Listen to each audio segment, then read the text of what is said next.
Debat publik pemilihan Gubernur Pilgub Bali 2018 putaran ketiga kembali digelar oleh Komisi Pemilihan Umum atau KPU Bali di Hotel Trans Resort Badung, Bali pada Jumat malam. Debat mengambil sub 4 tema, yakni persoalan hukum, politik, adat istiadat, seni dan budaya.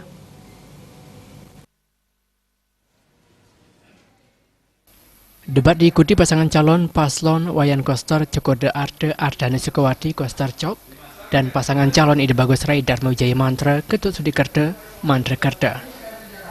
Ketua KPU Provinsi Bali Diwarake Sandi menjelaskan debat Pilgub putaran terakhir ini mengambil tema yakni menyerasikan pembangunan daerah dalam bingkai NKRI.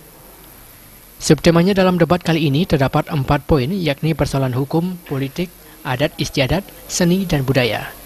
Subtemanya disusun oleh 4 panelis atau tim perumus dari 4 perguruan tinggi yang ada di Bali.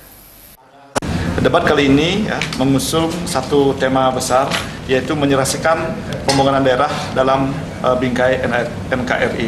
Jadi tema ini diangkat karena kami meyakini di samping sesuai dengan ketentuan yang ada bahwa pembangunan daerah memang sangat penting sebagai bagian dari memperkuat Indonesia secara keseluruhan dalam konteks negara kesatuan Republik Indonesia.